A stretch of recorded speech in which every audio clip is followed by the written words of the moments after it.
Itu dia Om. Ya, para jamaah, Gunung Uhud. Ya, kenapa dinamakan Gunung Uhud? Ada yang tahu? Ahadun. Ya, dia diambil dari kalimat ahad. Ahad itu apa? Hari Minggu. Satu. Tidak, ahad itu artinya Satu. satu, bukan minggu ya. Ahadun. Ahad dari kalimat apa? Uhud diambil dari kalimat ahad yang artinya tunggal satu. Kenapa dinamakan dengan Uhud tunggal satu? Kenapa, ada yang tahu? Satu-satunya gunung. Hah? Banyak gunung. Tidak ada, banyak gua di sini ada gua, Pak. Satu-satunya gunung. Hah? Karena tidak mau diduakan. Oh gitu. Itu memang bukan istri ya. Ahadun. Kenapa dinamakan Uhud? Bapak Ibu, kalau kemarin sudah kan kita melihat bukit-bukit atau gunung-gunung yang ada di kota Madinah.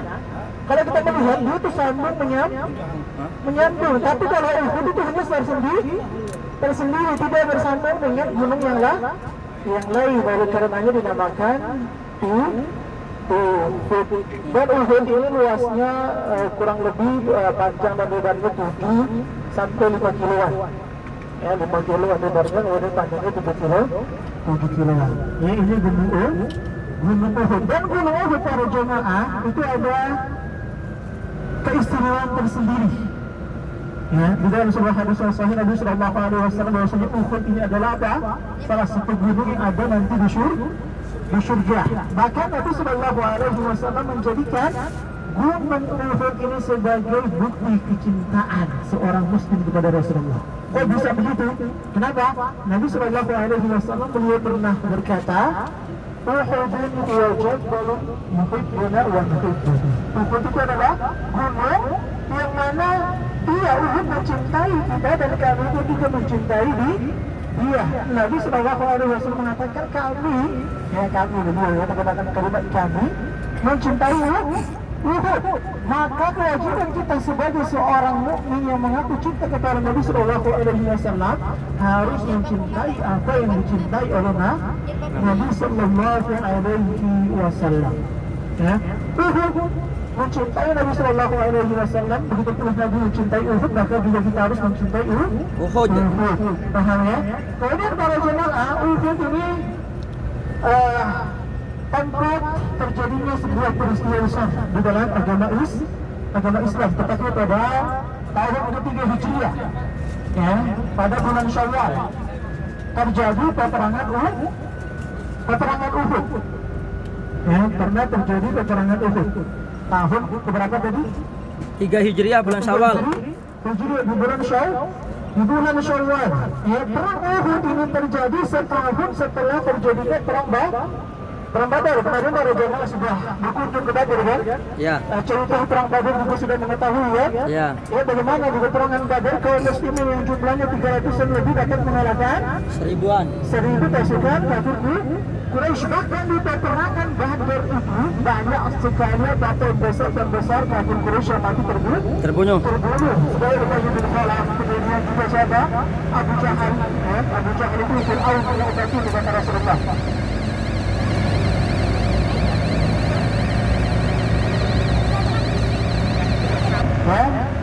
Apa dia peperangan Uhud banyak para pembesar kafir Quraisy itu mati terbunuh di antaranya siapa? Abu Jahal, Fir'aunnya umat ini kata Rasulullah. Kemudian dia siapa? Ubay bin Khalaf. Ubay bin Khalaf ini adalah mantan tuannya siapa? Bilal bin Rabah.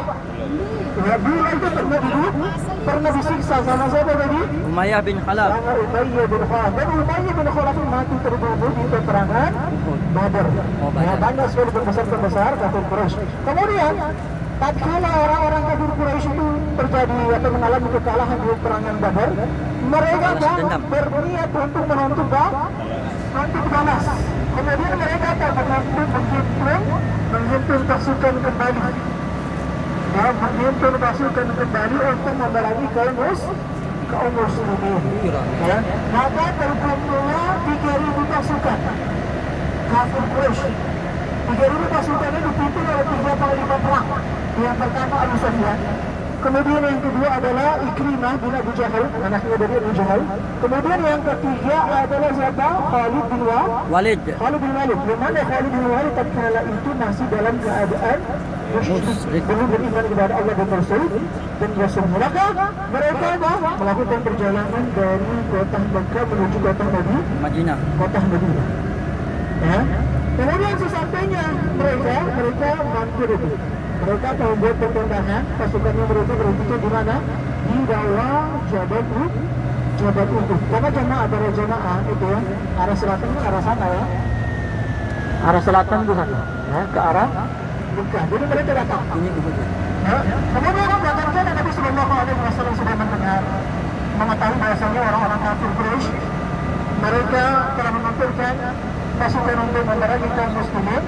Nabi Sallallahu Alaihi Wasallam mengumpulkan para sahabat beliau, ya, mengumpulkan pasukan kaum muslimin. Awalnya pasukan kaum muslimin ini jumlahnya 1000.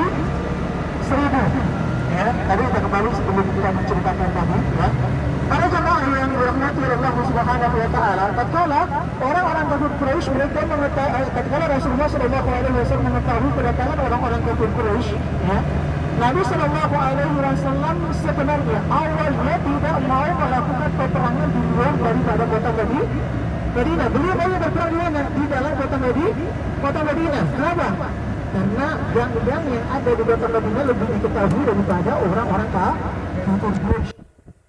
Ya, kalau di kota Madinah kan setiap lorong-lorong gang-gang satunya untuk dirapel betul satu kaum muslimin. Ya, itu awalnya. Kemudian juga Nabi Sallallahu Alaihi Wasallam beliau sudah berikan perjanjian dengan orang-orang Ansor bahwasanya orang-orang Ansor itu akan senantiasa membantu Nabi Sallallahu Alaihi Wasallam berperang selama peperangan tersebut terjadi di kota Madinah. Dan tatkala itu gunung Uhud ini dimulai dari kota Madinah. Ya, belum masuk kota Madinah. Sedangkan perjanjiannya tadi dengan orang-orang Ansor apa? Orang Ansor itu akan senantiasa membantu Nabi Sallallahu Alaihi Wasallam dengan apa? Harta, tenaga, bahkan dengan keluarga mereka untuk membela Nabi selama Nabi itu berperangnya di mana? Di Madinah. Ya. Kemudian ada sebagian sahabat yang mana sebagian sahabat ini masih pemuda, ya, masih memiliki semangat untuk berjihad, yang mana para pemuda ini tidak sempat ikut serta berperang di peperangan Badar sebelumnya. Ya, tadi itu perang Badar hanya 300-an. Ya. Kemudian apa yang sudah keluar itu tidak diizinkan lagi oleh Nabi Sallallahu Alaihi Wasallam untuk ikut serta peperangan Badar.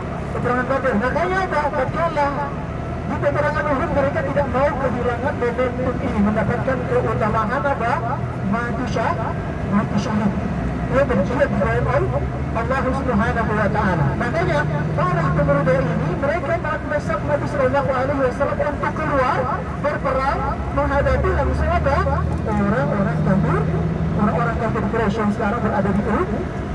Maka Nabi Sallallahu Alaihi Wasallam menghitunglah tentara 1.000 orang.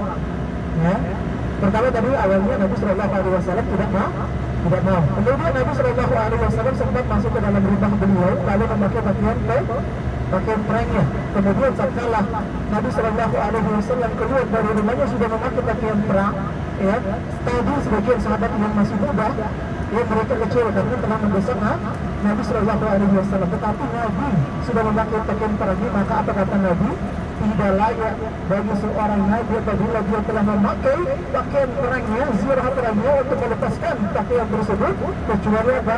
Allah Subhanahu Wa Taala telah memutuskan perkara dia dengan musuhnya. Maka Nabi Sallallahu Alaihi Wasallam akan pantang mundur, masuk jalan lurus. Sudah pada bagian perang maka langsung ke Jabal Uhud. Kemudian di pertengahan jalan antara Mekah, antara Madinah dan Uhud, 300 pasukan orang-orang munafik memisahkan diri yang dipimpin oleh siapa tadi? Abdullah bin Ubay bin Salul. Ya, Abdullah bin Ubay bin Salul itu para jamaah, ya. Itu sebelum Rasulullah Sallallahu Alaihi Wasallam datang ke kota Madinah, orang-orang Ansar itu sudah sepakat akan menjadikan Abdullah bin Ubay bin Salul sebagai penguasa Madinah. Ya. Tapi ada tatkala Nabi sallallahu alaihi wasallam datang ke kota Madinah, Abdullah bin Ubay bin Salul terluka. Makanya dia memiliki perbuatan tersebut kepada Rasulullah sallallahu alaihi wasallam. Seakan-akan Rasulullah ini adalah orang yang menggantikan dia sebagai raja. Makanya dia sangat benci kepada Rasulullah dan kaum muslimin dahulu Ansar sangat taat kepada dia. Tapi tatkala sudah mereka masuk Islam, dia tidak dipedulikan lagi sama sahabat Ansar. Ya. 300 kaum munafikin mereka keluar, tidak ikut serta. Dan Masya Allah para jamaah di dalam agama Islam, lari dari peperangan adalah salah satu dosa yang tidak akan diampuni oleh Allah Subhanahu wa Ta'ala. Ya. Kata Rasulullah sallallahu alaihi wasallam dalam sebuah hadis yang sahih, "Fajtanibu sab'al mubiqat." Jauhilah kalian 7 dosa yang membinasakan. Salah satunya apa? Yaitu lari dari peperangan. Kenapa? Pertama kali jumlahnya sudah sedikit, memisahkan diri, maka benteng mujahidin pasti akan down. Ya, meskipun orang yang memperangi jauh-jauh, tapi kalau pas sudah perjalanan perang ada yang memisahkan diri, mentalnya pasti akan jatuh. Ya, begitu pula yang mengalami juga pasukan Rasulullah sallallahu alaihi wasallam. Tetapi karena ketahuan Rasulullah sallallahu alaihi wasallam di dalam memimpin pasukan perang, 300 kaum munafik yang memisahkan diri itu tidak memberikan pengaruh sedikit pun kepada kaum muslim. Bahkan mereka semakin yakin bahwasanya mereka adalah orang-orang munafik. Semakin tahu bahwasanya orang-orang munafik inilah orangnya. Ya, karena apa? Ya, perang. Para jamaah bayangkan ya, Masya Allah ya, di dalam kehidupan Nabi Sallallahu Alaihi Wasallam itu ada naik turunnya. Ya, terkadang jaya, terkadang juga ada di titik terendah. Tujuannya apa? Itu untuk menguji para pengikutnya siapakah yang benar-benar mengikuti Nabi Sallallahu Alaihi Wasallam. Para jamaah, kalau kita berada di puncak, semua akan mengikuti kita. Bahkan yang bukan keluarga sekalipun mengaku keluarga. Tapi kalau kita jatuh berada di titik terendah, saudara kita pun tidak mau mengakui kita.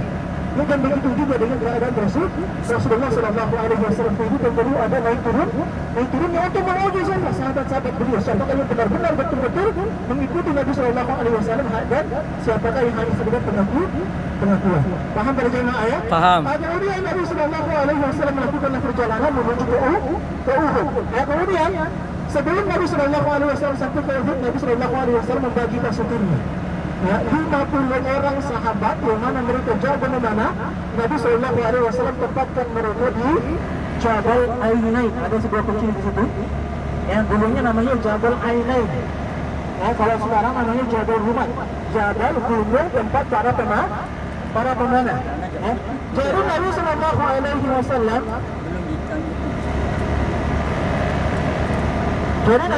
Alaihi Wasallam menunjuk 50 sahabat yang mana kebanyakan mereka adalah sahabat Ansar yang jaga memanah.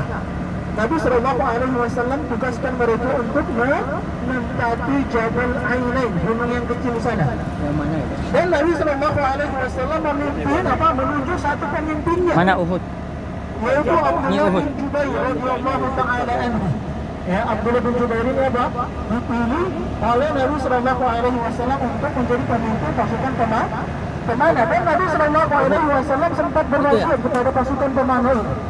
Apa wasiat Nabi Sallallahu Alaihi Wasallam? Kata beliau, para pasukan pemanah, apapun yang terjadi, apapun kondisinya, apakah kaum muslimin mendapatkan kemenangan ataupun mendapatkan kekalahan, maka jangan sekali-sekali mereka meninggalkan Jabal Ainain. Pos mereka tidak boleh sama sekali apapun keadaan. Kaum muslimin mati terbunuh, dia tidak boleh. Ataupun mendapatkan kemenangan tidak boleh. Dan kalau pasukan pemanah ini mereka taat kepada perkataan Nabi Sallallahu Alaihi Wasallam di awal-awal terjadinya peperangan Uhud, kaum muslimin mendapatkan kemenangan. Ya, 300 orang melawan 3.000 orang, itu apa? Kaum muslimin masih mendapatkan kemenangan. Dan Masya Allah para jamaah, kalau kita lihat posisi dari Jabal Ainain ini strategis. Ya, kaum muslimin berada di sini, kemudian di hadapan sana, bagian sana, itu pasukan orang-orang kafir Quraisy. Dan peperangannya terjadi di pagi hari. Ya, di pagi hari sekitar jam 10 baik. Jadi apa? Sangat strategis, sangat bagus untuk ditempatkan pasukan pemanah. Kenapa? Karena apabila pasukan pemanah melemparkan anak panah mereka, itu apa? Orang-orang kafir Quraisy tidak bisa menghindar. Kenapa? Kalau melihat ke atas, arah datangnya panah maka akan bersilaukan dengan matahari, cahaya matahari. Makanya di awal peperangan kaum muslimin itu mendapatkan kemenangan. Tetapi tatkala kaum muslimin sudah mendapatkan kemenangan, kemudian orang-orang kafir Quraisy sudah lari tunggang langgang meninggalkan harta benda mereka. Ya, bahkan disebutkan dalam sejarah sampai-sampai Hindu istrinya Abu Sufyan itu apa? Dia lari sambil mengangkat apa pakaian ya, karena sudah apa? Kalah. Kemudian tatkala kaum muslimin yang lainnya melihat barang yang ditinggalkan oleh orang-orang kafir Quraisy, mereka terfitnah dengan dunia. Ya, mereka lupa dengan wasiat Nabi Sallallahu Alaihi Wasallam. Apa wasiat Nabi tadi? Jangan meninggalkan. Tidak boleh meninggalkan Jabal Ainain. Mayoritas hampir 40 orang itu sebenarnya turun dari Jabal Ainain. Mereka berikut serta untuk mengumpulkan harta rampasan perang. Abdullah bin Jubair sebagai seorang pemimpin dari mereka pasukan pemanah sempat mengingatkan tentang perbuatan mereka. Beliau mengingatkan lagi bahwasanya Rasulullah telah berpesan tidak boleh meninggalkan Jabal Ainain apapun yang terjadi. Namanya manusia kalau sudah terfitnah dengan harta, sudah tidak peduli lagi. Padahal mereka turun. Apa kata mereka? Orang-orang kafir Quraisy sudah meninggalkan harta. Kita sudah mendapatkan kemenangan. Kita apa? Tidak, kalau kita tidak ikut mengumpulkan harta ghanimah, kita tidak akan mendapatkan kebahagiaan. Ini padahal Masya Allah para jamaah, harta rampasan perang itu sudah diatur dalam syariat Islam. Tidak semua orang akan ikut peperangan dapat harta ghanimah menjadi hak miliknya. Tetapi mereka lupa para sahabat itu. Ya, namanya juga manusia. Namanya manusia pasti cinta akan kehidupan dunia. Itu benar atau tidak Bapak Ibu? Kemudian tatkala para sahabat Ansar tadi mereka turun dari Jabal Ainain, tadinya pasukan kafir Quraisy yang sudah lari tunggang langgang meninggalkan harta benda mereka, ada salah satu pemimpin mereka yang nama Khalid bin Walid melihat ke arah gunung. Dia mendapati bahwasanya arah gunungnya sekarang kosong, tinggal tersisa beberapa orang. Maka apa? Dia langsung mengumpulkan pasukan yang lari tadi. Dia koordinasi lagi, lagi apa? Kemudian dia memutar balik. Dia putar balik dari Jabal Ainain, kemudian mendapat Jabal Ainain yang tersisa tinggal sedikit, kemudian membunuh sahabat para pemanah yang masih ada di Jabal Ainain. Kemudian setelah membunuh, dia turun lagi ke bawah. Kaum muslimin yang harta kala itu masih fokus mengumpulkan harta, mereka terkejut dengan datangnya siapa? Pasukan Khalid bin Walid secara tiba-tiba. Jamaah Masya Allah ya, kalau sesuatu yang mendadak itu pasti akan kelebakan, kacau. Ya. Begitu juga dengan para sahabat, mereka tidak siap menghadapi pasukan Khalid bin Walid. Kenapa? Karena mereka istilahnya disegat. Ya, lagi masih lompor, tiba-tiba apa? Ketangkap. Lagi asal sendiri ketangkap, karena nggak bisa meledakan dirinya. Para sahabat Nabi Sallallahu Alaihi Wasallam ini apa? Lagi asal mengumpulkan harta, tiba-tiba dari belakang ada pasukan Khalid bin Walid datang dan membunuh hampir mayoritas semua pasukan pemanah. Yang jadi ada 70 sahabat Nabi Sallallahu Alaihi Wasallam yang perang Uhud itu ada mati terbunuh. Bahkan Nabi Sallallahu Alaihi Wasallam sendiri pun tatkala terjadinya peperangan Uhud, beliau mengalami luka yang parah. Apa sampai disebutkan bahwasanya Nabi Sallallahu Alaihi Wasallam memakai baju zirah itu dipanah tembus sampai masuk dalam pelegisnya, kena giginya copot. Nabi Sallallahu Alaihi Wasallam terluka parah, dan tidak pernah Nabi Sallallahu Alaihi Wasallam terluka parah kecuali pada peperangan Uhud.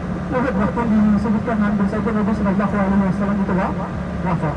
Dan posisi tersebut Masya Allah Nabi Sallallahu Alaihi Wasallam terkepung dikepung oleh orang-orang kafir Quraisy. Tapi Masya Allah Rasulullah Abu Talha, beliau adalah sahabat yang jauh bagaimana. Beliau sekali mana pasti kena karena dia Nabi Sallallahu Alaihi Wasallam.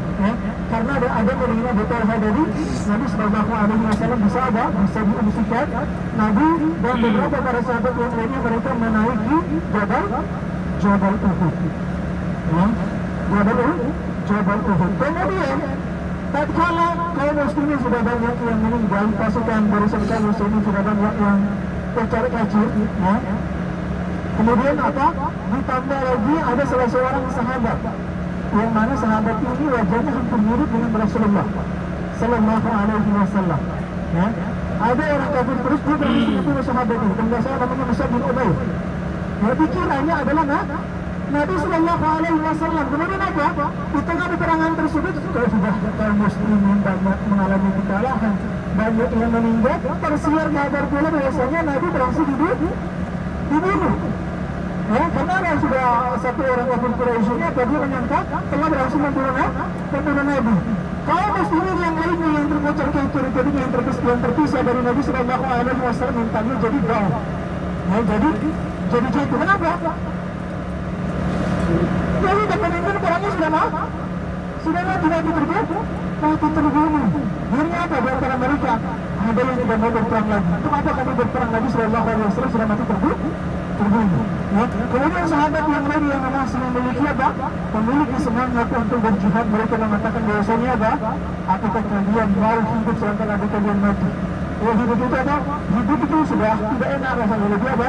Lebih baik mati berjuang untuk Rasulullah Sallallahu Alaihi Wasallam. Ya, kemudian ya setelah terjadinya peperangan Uhud, yang kaum muslimin banyak terbunuh, sekitar 70 orang yang terbunuh. Ya. Kemudian setelah redah peperangan Uhud, Nabi Sallallahu Alaihi Wasallam memerintahkan para sahabatnya untuk mengumpulkan jasad para sahabat Nabi yang mati terbunuh. Ya. Dan para jamaah di peperangan Uhud ini, masya Allah ya, seperti kita katakan tadi, banyak sekali sahabat Nabi yang mati terbunuh. Bahkan di peperangan Uhud ini juga sahabat dan sekaligus paman Rasulullah dan saudara seperti Rasulullah Sallallahu Alaihi Wasallam mati terbunuh. Siapa itu? Hamzah. Yang sudah sahabat, paman Rasulullah, kemudian juga saudara seperti Hamzah bin Abdul Muttalib. Hamzah bin Abdul Muttalib ini bukan hanya paman, tetapi ada juga ada hubungan persaudaraan persusuan. Saudara susu ya, itu saudara persusuan itu sama seperti saudara kan? Saudara kan bedanya tidak saling mewarisi. Ya. Anaknya saudara persusuan kita adalah apa? Mahram bagi kita, haram untuk kita nikahi. Makanya tatkala para sahabat Nabi Sallallahu Alaihi Wasallam menawarkan putrinya Hamzah untuk dinikahkan oleh Nabi Sallallahu Alaihi Wasallam, beliau tidak mau karena apa? Masih keponakan sendiri. Ya, bukan berdalil seperti itu ya, masih keponakan sendiri. Karena tadi ada ikatan persaudaraan persusuan. Ya, Hamzah itu pernah disusui oleh mantan budaknya Abu Lahab atau Abu Jahal, namanya Tha'labah, Thu'aibah. Ya, kemudian juga pernah disusui dengan Aminah. Ya, bukan Aminah, siapa? Siapa? Halimah Sa'diyah. Aminah itu ibunya Rasulullah. Halimah Sa'diyah. Ya, jadi saudara persusuan. Ya, Hamzah itu mati terbunuh di peperangan Uhud ini dengan cara yang tidak fair. Hamzah itu diberikan gelar sebagai Asadullah, singa Allah. Kalau beliau 1-2 orang pasti menang. Dan memang banyak tatkala terjadinya peperangan Badar, banyak pembesar kafir Quraisy itu mati di tangannya Hamzah. Oleh karenanya Hind bin istrinya Abu Sufyan, ya, itu memiliki dendam kesumat kepada siapa? Hamzah. Ya, akhirnya apa? Dia ada seorang budak yang bernama Wahsy. Ya, Wahsy ini dijanjikan oleh tuannya untuk dimerdekakan asalkan dia membunuh Hamzah. Jadi Wahsy ini sebelum beliau masuk ke dalam agama Islam, ya, dia mengikuti perang Uhud, tujuannya hanya satu. Apa itu? Hanya membunuh Hamzah. Dan Wahsy ini adalah seorang budak yang dari Afrika. Dan tatkala itu orang Afrika sangat pandai memainkan tombak. Ya, mereka sangat gigih memainkan tombak. Jadi Wahsy ini hanya mengincar Hamzah. Kalau duel satu lawan satu pasti Wahsy kalah. Jadi apa dia? Dia hanya bersembunyi di balik bebatuan dan pepohonan mengintai Hamzah. Kapan Hamzah lengah baru dia melemparkan tombaknya. Ya, maka tatkala Hamzah sudah lengah, Wahsy langsung melemparkan tombaknya, kena ke bawah pusatnya, tembus di selangkangan. Hamzah pun meninggal dunia. Kemudian setelah itu, siapa yang dihimpun istrinya Abu Sufyan karena dia memiliki dendam kesumat kepada Hamzah, dia mendatangi jasadnya Hamzah yang tersungkur. Lalu apa yang dilakukan? Dia mengambil pisau lalu membelah dada Hamzah, mengeluarkan jantungnya, kemudian jantungnya itu dikunyah. Luar biasa ya. Bayangkan, luar biasa, sampai dendam kayak gitu. Kalau kita dendam sama orang palingan tidak mau ingin ketemu, ini sampai apa? Ingin makan jantungnya ini tidak apa? Tidak lain dan tidak bukan menunjukkan bahwasanya Hindu benar-benar benci kepada Hamzah. Ya, kalau kita lihat jasad manusia, kalau seorang wanita pasti ingin muntah.